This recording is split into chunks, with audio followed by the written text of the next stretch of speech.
Hello everybody, welcome to commerce.com channel. How are you all? Hope you all are doing good. So let's start our today's lecture. In this lecture I am going to discuss about second chapter of Indian economy development. The name of the chapter is Indian economy 1950 to 1990. Let's start. इससे previous lecture में हमने agriculture sector के बारे में पढ़ा था. आज हम उसी को कंटिन्यू करते हुए इंडस्ट्रियल सेक्टर के बारे में पढ़ेंगे. तो आज जो हम टॉपिक्स पढ़ने वाले हैं वो कौन कौन से? Industry, role of industrial sector in India, problems of industrial sector. It means industrial sector में कौन कौन सी प्रॉब्लम्स हुई, पब्लिक सेक्टर का क्या रोल है इंडिया के अंदर, और इंडस्ट्रियल पॉलिसी रिजोल्यूशन क्या होता है, उसके फीचर्स क्या होते हैं. Okay, so let's start. Here is the role of industrial sector in India. Industrialization is important for overall growth of a country. Following points highlight the importance of industries and economy. मतलब कि जो industrialisation है उसका अपने आप ही हमारी country में बहुत बड़ा योगदान है. कैसे? क्योंकि हमारी जो कंट्री है उसकी इकोनॉमी को ग्रोथ करने के लिए इंडस्ट्रियल सेक्टर बहुत महत्वपूर्ण भूमिका निभाता है. तो उसके कुछ पॉइंट्स है. पहला है प्रोवाइड्स एम्प्लॉयमेंट. ऑब्वियसली बात है, जब इंडस्ट्री सेटअप होने लगेगी तो क्या होगा, आपको एम्प्लॉयमेंट मिलेगा. रेजेस नेशनल इनकम, हमारी नेशनल इनकम इंक्रीज होने लगेगी. रीजनल बैलेंस प्रमोट करेगा. Lead to modernisation. ऑब्वियसली बात है, इंडस्ट्री होगी तो न्यू न्यू टेक्निक्स आएगी. न्यू न्यू टेक्निक्स आएगी तो अपने आप ही मॉडर्नाइजेशन होता जाएगा. Helps to modernise agriculture. Agriculture sector में भी क्या होगा, न्यू न्यू इक्विपमेंट्स के थ्रू हम एग्रीकल्चर कर पाएंगे जो कि हमें इंडस्ट्री के द्वारा ही मिल रही है. Leads to self sustainable development.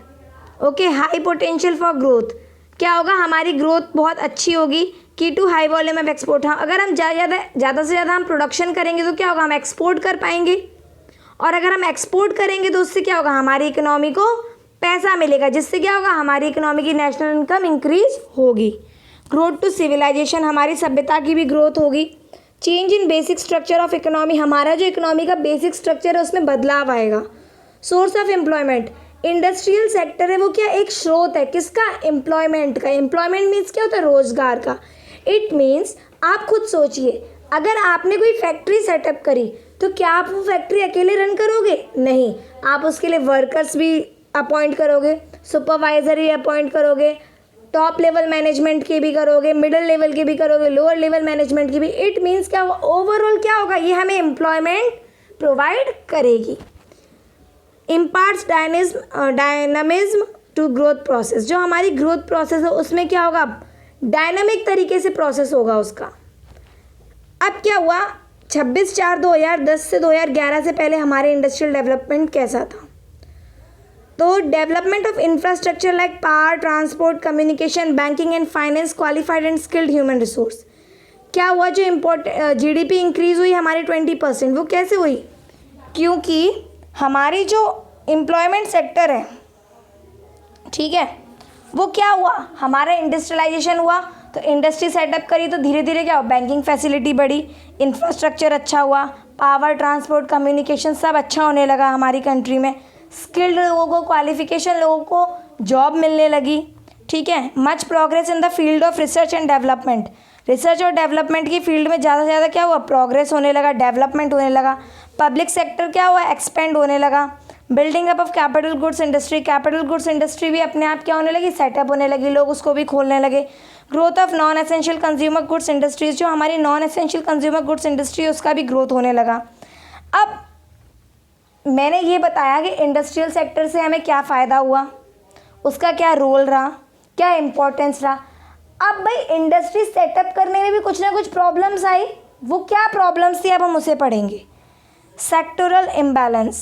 Agriculture and infrastructure have failed to provide the support to the industrial sector. जो एग्रीकल्चर हमारा सेक्टर था वो इंडस्ट्रियल सेक्टर को क्या नहीं दे पाया, एक तरीके से सपोर्ट नहीं कर पाया. Regional imbalance. Second, restricted to few states. कुछ स्टेट्स में क्या हो गया, रेस्ट्रिक्शन हो गया कि यहाँ पे इंडस्ट्री आप सेटअप नहीं कर सकते हो क्योंकि यहाँ पे पॉल्यूशन लेवल ज़्यादा है. सपोज़ आप बैकवर्ड एरियाज़ में इंडस्ट्री लगाओ, आपको ये फ़ायदा होगा, वहाँ पे कम टैक्सेस लगेंगे. ये सारी क्या हो गई, कुछ प्रॉब्लम्स हुई तो कुछ फ़ायदे भी हुए. Higher cost of industrial product due to lack of healthy competition. क्या हुआ, वहाँ पे कंपटीशन कम था, तो जिससे कि हमारे इंडस्ट्रियल प्रोडक्ट का क्या था, हायर कॉस्ट थी, जिसकी वजह से लोग बाग उसे कम परचेज करते थे, वो लोग सस्ता माल खरीदने के लिए मजबूर होते थे।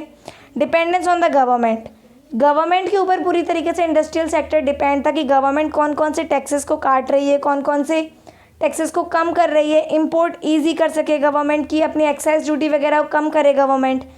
Poor performance of the public sector, public sector का बहुत ही बेकार परफॉर्मेंस था उस time. Under utilisation of capacity, capacity का कम से कम यूज़ हो पाता था, फुली यूटिलाइजेशन नहीं हो पाता था। इंक्रीजिंग कैपिटल आउटपुट रेशियो, हमारा कैपिटल आउटपुट रेशियो क्या हुआ, इंक्रीज होने लगा। अब मैंने पढ़ लिया कि इंडस्ट्रियल सेक्टर, अब मैं ये पढ़ूंगी कि इंडस्ट्रियल सेक्टर, हम ये पढ़ेंगे कि इंडस्ट्रियल सेक्टर डेवलपमेंट में एक पब्लिक सेक्टर ने क्या काम करा। इट मीन्स सेकेंडरी सेक्टर में टर्सरी सेक्टर का क्या रोल रहा। तो lack of capital with the private entrepreneurs, जो प्राइवेट एंटरप्रेन्योर्स थे उसके पास कम कैपिटल होता, जिससे कि पब्लिक सेक्टर ने उन्हें कहीं ना कहीं सपोर्ट करा। Lack of incentive among the private entrepreneurs, demand due to limited size of the market, market का जो साइज था वो लिमिटेड था, जिसकी वजह से जो प्राइवेट एंटरप्रेन्योर्स थे वो कम इंसेंटिव्स, मतलब ऑब्वियस सी बात है, आप खुद सोचिए, अगर आपके पास आपने प्रोडक्शन करा 5000 यूनिट्स का और उसकी कंज्यूमिंग सिर्फ 2500 यूनिट्स है, तो क्या आप वहाँ पे सर्वाइव कर पाओगे प्रॉफिट के साथ? जी नहीं, लॉस होगा। इसीलिए वहाँ पे पब्लिक सेक्टर ने आपको हेल्प करी। डेवलपमेंट ऑफ इंफ्रास्ट्रक्चर, हमारे इंफ्रास्ट्रक्चर को डेवलप करने में हेल्प करी। बैकवर्ड एरियाज़ में पब्लिक सेक्टर ने, गवर्नमेंट ने क्या करा, इंडस्ट्रीज़ को छूट दे दी कि आप लोग वहाँ पे इंडस्ट्री सेटअप करिए, हम आपसे टैक्सेस नहीं लेंगे। To prevent concentration of economic power, economic power पर क्या हुआ, कंसंट्रेशन पे रोकथाम लगाई। To promote import substitution, import करना चालू कर दिया। अब IPR क्या होता है, industrial policy resolution 1956।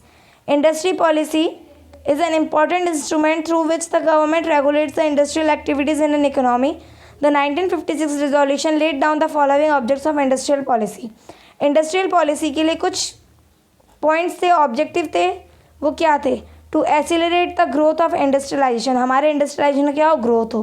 To develop heavy industries, ज़्यादा से ज़्यादा बड़ी से बड़ी इंडस्ट्री हमारे यहाँ क्या हो, विकसित हो। To expand public sector, public sector में क्या हो, एक्सपेंड हो। पब्लिक सेक्टर लाइक हमारी सर्विसेज एक्सपेंड हो, बैंकिंग फैसिलिटीज़ अच्छी हो, ट्रांसपोर्ट फैसिलिटी अच्छी हो, कम्युनिकेशन फैसिलिटी अच्छी हो। To reduce disparities in income and wealth, income और वेल्थ के बीच में जो डिस्पैरिटीज़ है उसको कम करा जाए। To prevent monopolies and concentration of wealth and income in the hands of small member of individuals, monopoly market को रोका जाए और एक परफेक्ट कंपटीशन वाला मार्केट स्टार्ट किया जाए, उस पर भी रोकथाम करी। फीचर्स क्या थे इसके? New classification of industries, industries were classified into 3 schedule depending upon role of state. जो हमारे इंडस्ट्रीज़ के शेड्यूल थे वो 3 पार्ट में डिवाइड थे, ठीक है। पहला था schedule A 17, industries listed in schedule A whose future development would be the responsibility of state. जो शेड्यूल ए 17 में आते थे उनकी जो डेवलपमेंट फ्यूचर में होना था उसकी किसी रिस्पॉन्सिबिलिटीज़ थी स्टेट की। Schedule B 12, industries were included in scheduled B, private sector could supplement the efforts of the public sector with the state taking sole responsibility for starting new units. इसके अंदर जो इंडस्ट्रीज़ जो develop होती थी, जो setup होती थी, वो जो रोल उसका था, एक पर्टिकुलर जो बंदे ने, जिस इंसान ने इंडस्ट्री सेटअप करी, वो उसका रोल है कि उसकी रिस्पॉन्सिबिलिटी है कि वो कैसे अपनी इंडस्ट्री को आगे एक्सपेंड करे। Schedule C, other residual industries were left open to private sector, जो छोटी मोटी इंडस्ट्री थी वो प्राइवेट सेक्टर में भी आराम से बिना किसी अड़चन के कोई भी खोल सकता था। Stress on the role of cottage and SSI, small scale industries को भी ज़्यादा से ज़्यादा बढ़ावा दिया जा रहा है। इंडस्ट्री लाइसेंसिंग, इट मीन्स जो प्राइवेट सेक्टर में लाइसेंस थी वो गवर्नमेंट ने थोड़ा सा क्या करा, उसमें फॉर्मेलिटीज़ कम करना स्टार्ट कर दी। ओके, तो आई होप आपको industrial sector, role of industrial sector, IPR आपको समझ में आएगा। अब हम ये जान लेते हैं कि एग्ज़ाम में पूछा क्या जाता है। आपसे IPR नहीं पूछेगा, आपसे बस इतना पूछेगा कि इंडस्ट्रियल सेक्टर का रोल क्या था हमारी इंडियन इकोनॉमी में, ये क्वेश्चन पूछ सकते हैं। या ये पूछ सकते हैं what are the objectives of IPR। ये 2 क्वेश्चन इस पूरे लेक्चर में से आपसे बोर्ड एग्जाम में पुटअप कर सकते हैं। इस तरीके से पूछने में कुछ अलग तरीके से भी, लाइक कि हमने एक इंडस्ट्री, रामू ने एक इंडस्ट्री सेटअप करी आगरा में, सपोज है ना, वहाँ पर उसे इंडस्ट्री सेटअप नहीं करने दी क्योंकि वो इंडस्ट्री बहुत पॉल्यूशन कर रही थी। तो ये बताइए कौन सा शेड्यूल किस वजह से नहीं हुआ, क्या रीज़न था उसका। ओके, तो आई होप कि आपको यहाँ तक समझ में आया होगा। Thank you and have a nice day.